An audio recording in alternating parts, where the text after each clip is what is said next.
Hey guys, this is me Kinshuk and we are watching wealth wizards. So इस video में हम बात करेंगे ईटीएफ्स की। ईटीएफ्स क्या होते हैं, how they are different from mutual funds. Then हम समझेंगे एक एग्जांपल से कि अगर आपको किसी भी इंडेक्स में इन्वेस्ट करना है तो ईटीएफ में अगर आप इन्वेस्ट करते हो तो आप कितना एक्स्ट्रा रिटर्न्स कमा सकते हो as compare to mutual funds, because उसमें एक्सपेंस रेशियो कम होता है। And then I will give you a list of 5 ETFs जिसकी हेल्प से आप अपना एक डाइवर्सिफाइड पोर्टफोलियो बना सकते हो। So this video is going to be very interesting because ETFs के बारे में बहुत कम लोगों को पता होता है, बट ईटीएफ्स में आपको ज़रूर इन्वेस्ट करना चाहिए।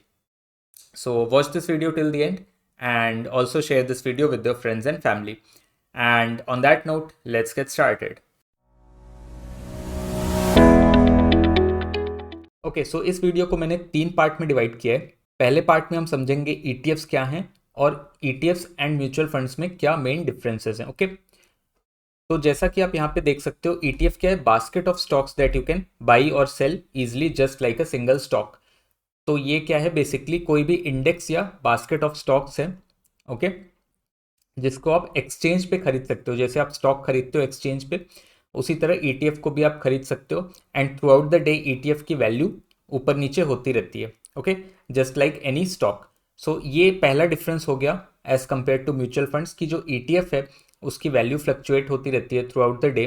एंड जो म्यूचुअल फंड है, म्यूचुअल फंड की एनएवी डिसाइड होती है at the end of the day. जैसे आपको आज म्यूचुअल फंड बाई करना है तो एंड ऑफ द डे जो उसका एनएवी होगा, नेट एसेट वैल्यू, उसी के बेसिस पे आपको यूनिट्स एलोकेट होंगे। बट ईटीएफ्स आप थ्रू आउट द डे कभी भी खरीद सकते हो। तो इसका एडवांटेज ये है कि आपको एक फ्लेक्सिबिलिटी मिल जाती है ईटीएफ्स में। जैसे आपको पता है कि कोई बड़ा मूव आने वाला है फार्मा सेक्टर में, ओके, तो अगर आप म्यूचुअल फंड खरीदने जाओगे तो एंड ऑफ द डे पे जो एनएवी होगी वो आपको मिलेगी, तो हो सकता है आपको थोड़ा महंगा मिले। बट ईटीएफ्स आप सुबह के टाइम जैसे ही मार्केट खुला, आपको पता है एक बड़ा मूव आने वाला है, तो उसका फार्मा का ईटीएफ आप खरीद सकते हो एंड आपको उस मूव का फायदा मिल जाएगा। Okay, so this is one advantage of ETF और म्यूचुअल फंड्स। सेकेंड जो डिफरेंस है वो है एक्सपेंस रेशियो में। तो एक्सपेंस रेशियो क्या होता है, जो भी फीस आप पे करते हो फंड हाउस को या फंड मैनेजर को फॉर मैनेजिंग योर पोर्टफोलियो, उसको हम बोलते हैं एक्सपेंस रेशियो। तो ये एनुअल फीस होती है। एंड यूजुअली ईटीएफ्स के केस में ये एक्सपेंस रेशियो काफ़ी कम होता है as compare to mutual fund, because ETF simply किसी भी इंडेक्स या किसी भी सेक्टर को मिरर करते हैं, तो उसमें फंड मैनेजर को ज़्यादा दिमाग लगाने की ज़रूरत नहीं है। जबकि जो म्यूचुअल फंड्स होते हैं, जो एक्टिव म्यूचुअल फंड्स होते हैं, उनमें फंड मैनेजर को थोड़ी मेहनत करनी पड़ती है कि कौन से स्टॉक्स को रखना है, कौन से स्टॉक्स को निकालना है। तो इसीलिए वो एक्सपेंस रेशियो यूजुअली ज़्यादा होता है। अब इसका मतलब ये नहीं है कि आप म्यूचुअल फंड में इन्वेस्ट ना करो, बट अगर आपको किसी इंडेक्स या किसी सेक्टर में इन्वेस्ट करना है तो ETFs are better as compare to mutual funds. Okay, तो अब हम एक एग्जाम्पल से समझते हैं। जैसे मान लीजिए आपको निफ्टी 50 में इन्वेस्ट करना है, ठीक है। तो निफ्टी 50 कोई ऐसा स्टॉक तो है नहीं जो आप डायरेक्टली बाई कर सकते हो, राइट। एंड या तो आप निफ्टी 50 का फ्यूचर्स खरीदो, ओके, कैश में तो आप खरीद नहीं सकते हो।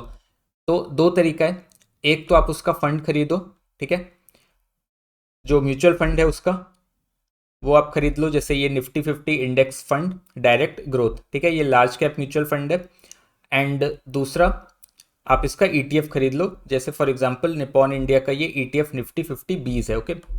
तो इसमें हम देखते हैं कि 3 साल या 5 साल में कितने रिटर्न्स मिले हैं अगर आप म्यूचुअल फंड में इन्वेस्ट करते, ठीक है। तो यहाँ पे आप देख सकते हो कि अगर आपने 5000 इन्वेस्ट किया मंथली, तो 5 साल के बाद आपका टोटल इन्वेस्टमेंट हो गया 3 लैक्स। एंड वो 3 लैक्स की वैल्यू कितनी हो गई, 3,67,000। एंड आपको रिटर्न्स कितने मिले, 22%, ठीक है। वहीं अगर आपने ईटीएफ में इन्वेस्ट किया, सेम निफ्टी 50 का जो ईटीएफ है उसमें आप इन्वेस्ट कर रहे हो, तो यहाँ पे आप देखो मैजिक, मंथली एसआईपी 5000 की, टोटल इन्वेस्टमेंट सेम है 3 लाख, एंड वो 3 लाख आपके हो जाएंगे 4,05,000। जबकि यहाँ पे ये 3 लाख सिर्फ 3,67,000 बन रहे हैं, ओके। तो यहाँ पे 22% का रिटर्न था, बट इस केस में आपको 35% का रिटर्न मिल रहा है। एंड आप देख सकते हो यहाँ पे कितना डिफरेंस है, 3,67,000 और यहाँ पे बिना कुछ किए यू आर गेटिंग 4,05,000, ओके। तो ऑलमोस्ट 38,000 का डिफरेंस यहाँ पे आ गया, okay. So this is the power of ETF. And अगर आपको ईटीएफ की नॉलेज ही नहीं होगी तो आप सिंपली निफ्टी 50 का इंडेक्स फंड खरीद लोगे and you will miss out on these extra 13% returns, okay. And इसका रीज़न क्या है कि यहाँ पे हाई रिटर्न्स मिल रहे हैं। अगर आप देखो एक्सपेंस रेशियो कितना है 0.04%, तो एक्सपेंस रेशियो आप एक फीस दे रहे हो, इसका मतलब इन्वेस्टर के पर्सपेक्टिव से फंड का एक्सपेंस रेशियो जितना कम है उतना अच्छा है, right. We would want to invest in a fund जिसका एक्सपेंस रेशियो कम से कम हो। तो यहाँ पे एक्सपेंस रेशियो 0.04% है ईटीएफ के केस में, बट अगर आप इसका म्यूचुअल फंड खरीदने जाओगे तो इसका एक्सपेंस रेशियो आप देख सकते हो 0.26%, which is much high, okay. तो ये भी एक एडवांटेज है ईटीएफ का कि इनका एक्सपेंस रेशियो काफ़ी कम होता है। तो चाहे आपको कोई भी इंडेक्स खरीदना हो, चाहे निफ्टी 50 का इंडेक्स हो गया या स्मॉल कैप 250 हो गया, मिड कैप 150 हो गया, ठीक है, मोमेंटम 50, बहुत सारे फंड्स होते हैं। तो instead of mutual fund route you should go and buy their ETF. वहाँ पे आपको over a long period of time extra returns मिल जाएंगे because the expense ratio is usually very low, ठीक है। तो ये दूसरा एडवांटेज हो गया कि expense ratio is low, so you can make higher returns as compare to mutual funds. मैंने आपको कंपैरिजन भी दिखा दिया दोनों में, राइट, कि निफ्टी 50 का इंडेक्स फंड और निफ्टी 50 का ETF, okay. Now the real question comes कि कौन से ईटीएफ्स में आपको इन्वेस्ट करना चाहिए। तो आई वुड सजेस्ट ग्रो पे जाके आप खुद एक्सप्लोर कर सकते हो, right. You can just go to the home page and यहाँ पे आपको ईटीएफ्स की लिस्ट मिल जाएगी। Just click on this ETFs and यहाँ पे आप देख सकते हो सिल्वर, गोल्ड, निफ्टी 50, इंटरनेशनल, ये सारे ईटीएफ्स अवेलेबल हैं। Then some ETFs bye grow, यहाँ पे आप ऑल ईटीएफ्स पे क्लिक करके देख सकते हो, राइट। गोल्ड का भी है, Tata gold exchange traded fund. Then silver का ईटीएफ है निपॉन इंडिया ईटीएफ, जैसा मैंने आपको दिखाया gold bees, Nippon India ETF gold bees, okay. IT, जैसे मैंने बोला कि आपको हर एक सेक्टर का भी ईटीएफ मिल जाएगा। तो जैसे if you are bullish on the IT sector, आपको लगता है आईटी सेक्टर ग्रो करेगा, तो आप निपॉन इंडिया का जो ये वाला ईटीएफ है निफ्टी आईटी, इसमें आप इन्वेस्ट कर सकते हो।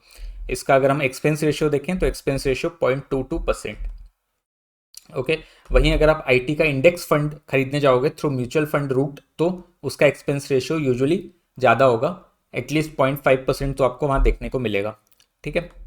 सो now I am going to give you a list of 5 ETFs जिसकी हेल्प से आप अपना एक डाइवर्सिफाइड पोर्टफोलियो बना सकते हो, ओके। एंड उससे आपको एक आइडिया भी मिल जाएगा कि आपको अपने रिस्क एपेटाइट के हिसाब से, अपने गोल्स के हिसाब से कैसे ईटीएफ सेलेक्ट करने, ओके। सो एक तो हो गया निफ्टी 50 का ईटीएफ जैसा मैंने आपको दिखाया, बट अगर आप थोड़ा रिस्क ले सकते हो तो you should go for mid cap 150 and small cap 250 ETFs. तो पहला जो ईटीएफ है मेरी तरफ से वो है निफ्टी मिड कैप 150 ईटीएफ। तो ये क्या करता है, जो मिड कैप 150 कंपनीज है उनमें इन्वेस्ट करता है, ओके। या इसको आप ऐसे समझ सकते हो कि जो मिड कैप 150 इंडेक्स है उसको जस्ट मिरर करता है, राइट।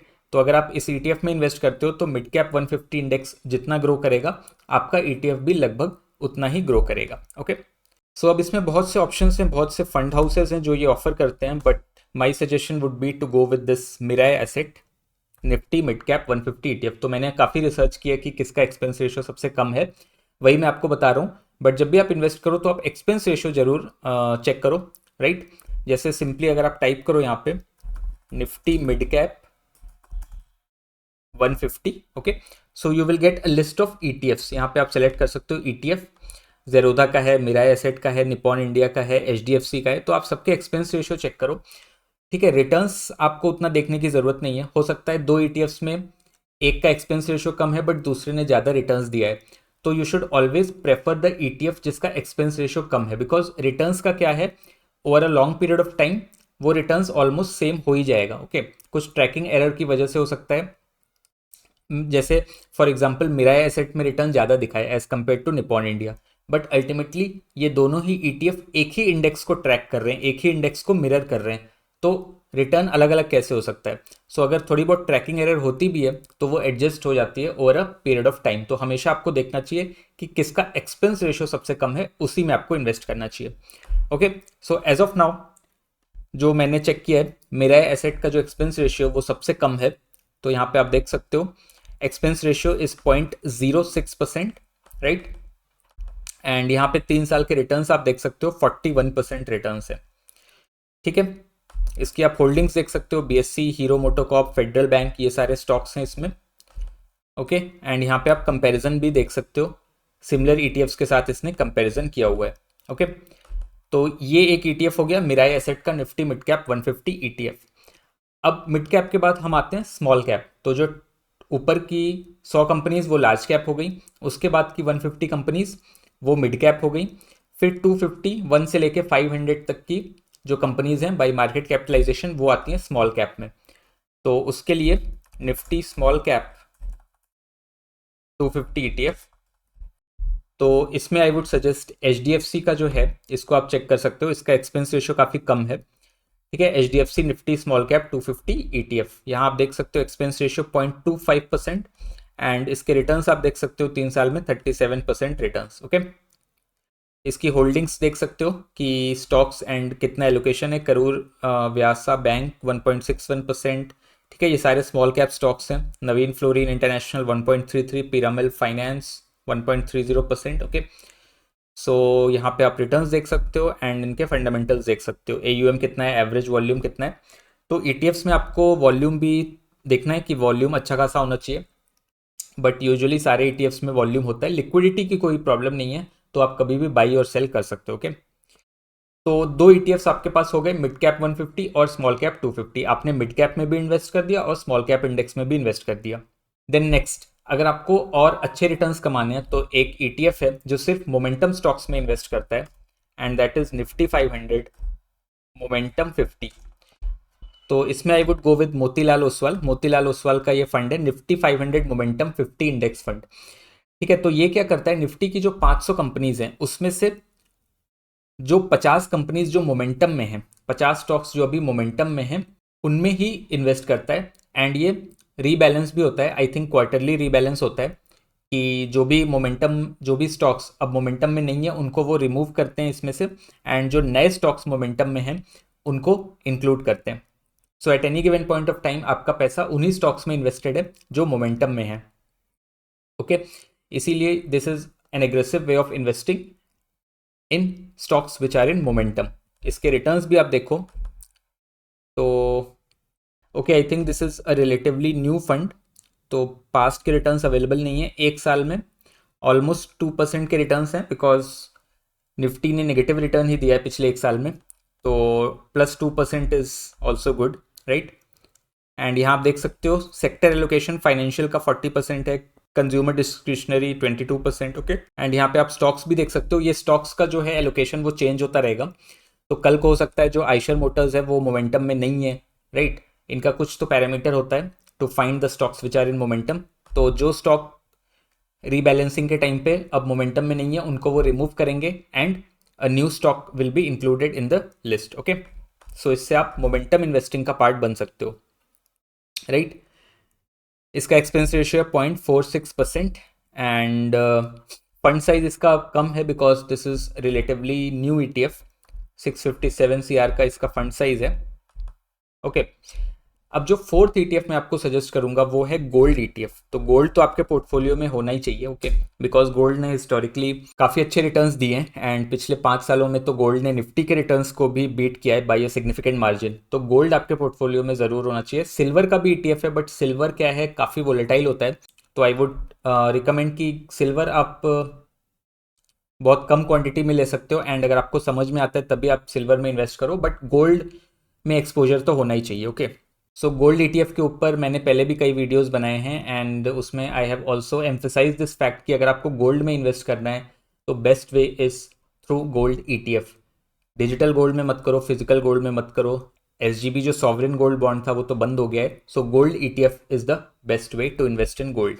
तो इसके लिए I will go with ICICI Prudential का गोल्ड ETF। ठीक है, एंड इसका आप देख सकते हो एक्सपेंस रेशियो इज 0.5% एंड इसके रिटर्न्स आप देख सकते हो 5 ईयर्स में 84%, राइट। 3 ईयर्स के अगर हम रिटर्न देखें तो 63% एंड एक साल के रिटर्न 27%। तो जैसा मैंने आपको बोला कि पिछले 5 सालों में गोल्ड ने काफ़ी अच्छे रिटर्न्स दिए हैं एंड आगे भी we can expect decent returns from gold. तो गोल्ड ETF तो ज़रूर आपके पोर्टफोलियो में होना चाहिए and ICICI Prudential gold ETF एक ऐसा गोल्ड ETF है जिसका एक्सपेंस रेशियो भी रिलेटिवली कम है, सो इसमें आप इन्वेस्ट कर सकते हो। Okay, and last but not the least is Mirae asset का NYSE फैंग ETF। तो जैसा आपको पता ही होगा, फैंग जो एब्रीविएशन है ये है जो फैंग कंपनीज हैं यूएस में फेसबुक, एप्पल, नेटफ्लिक्स, गूगल, उनमें ये इन्वेस्ट करता है। And not only in these 4 companies, I think 12 जो टॉप टेक कंपनीज हैं उनमें ये ETF इन्वेस्ट करता है। सो अगर आप इसमें इन्वेस्ट करते हो so you also get a global exposure. Normally अगर आपको यूएस के स्टॉक्स में इन्वेस्ट करना है डायरेक्टली तो आपको उसके लिए काफ़ी पेपर वर्क होता है एंड आपको कुछ एक्स्ट्रा चार्जेस भी देने होंगे। But this FANG ETF is an amazing way to invest in tech stocks. जो यूएस के टेक स्टॉक्स हैं उनमें आप इन्वेस्ट कर सकते हो एंड इन्होंने भी काफ़ी अच्छा रिटर्न दिया है। अगर आप देखो 3 साल में 89% के रिटर्न्स हैं एंड 1 साल में 24% के रिटर्न्स हैं। इसका एक्सपेंस रेशियो आप देख सकते हो 0.66% है। ठीक है, तो ये 5 ETFs हो गए आपके लिए एंड एक बोनस ETF भी है। मैंने 5 बोला था बट एक बोनस ETF आपके लिए अगर आप लास्ट तक रुके हो वो है निफ्टी 50 का वैल्यू 20 ETF। तो ये क्या करता है कि जो निफ्टी की टॉप 50 कंपनीज हैं उसमें से जो 20 कंपनीज जो अच्छे वैल्यूएशन पे अवेलेबल है, मतलब उनका पी रेशियो जो है जो कम है अभी, उनमें इन्वेस्ट करता है। ओके, तो इसका मतलब आपको अच्छे स्टॉक्स चीप वैल्यूएशन पे मिल जाते हैं अगर आप इसमें इन्वेस्ट करते हो निफ्टी 50 वैल्यू 20 ETF में। एंड आप कोई भी ले सकते हो, जैसे ICICI प्रूडेंशियल का है यहाँ पे, तो इसके आप रिटर्न्स देख सकते हो 5 साल के 38%, 3 साल के रिटर्न्स आप देख सकते हो 19%। ऑब्वियसली ये मोमेंटम वाले से रिटर्न्स कम होंगे but if you are investing in this you are making sure कि आप वैल्यूएबल कंपनीज में इन्वेस्ट कर रहे हो at a good valuation. Okay, and expense ratio आप देख सकते हो रिलेटिवली लो है 0.25%। ठीक है, इसका पी रेशियो भी कम होगा, ओवरऑल जो पी होगा इसका ETF का वो कम होगा 15.59, बिकॉज ऑब्वियसली आप उन्हीं कंपनीज में इन्वेस्ट कर रहे हो जो अभी लो पी पे अवेलेबल है, मतलब उनका वैल्यूएशन अभी चीप है। ओके, सो ये मैंने आपको एक बोनस ETF दे दिया, निफ्टी 50 वैल्यू 20 ETF। ओके, तो या that was all for this video. ETFs को आप और एक्सप्लोर करो ग्रो पे जाके, right. As I told you, you can just go to this ETFs and you can explore silver, gold, Nifty 50 international. जैसे मैंने इंटरनेशनल पे क्लिक किया तो आपको बहुत सारे ETFs मिल जाते हैं। जैसे ये है Mirae asset Hang Seng tech ETF, तो ये जो हांगकांग के जो टेक स्टॉक्स हैं उनमें वो इन्वेस्ट करता है। So basically Hang Seng is the index of Hong Kong.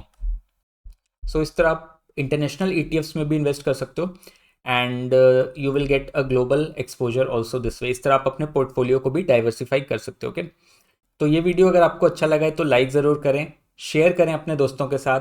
And अगर आप भी ETF में इन्वेस्ट करते हो तो आप कमेंट करके बताओ कि कौन से ETF में आप इन्वेस्ट करते हो and maybe I will give my suggestion on that. Okay, also subscribe to the channel, press the bell icon so that you don't miss any notifications, and I will see you guys in the next video very soon. Till then, bye bye and happy investing.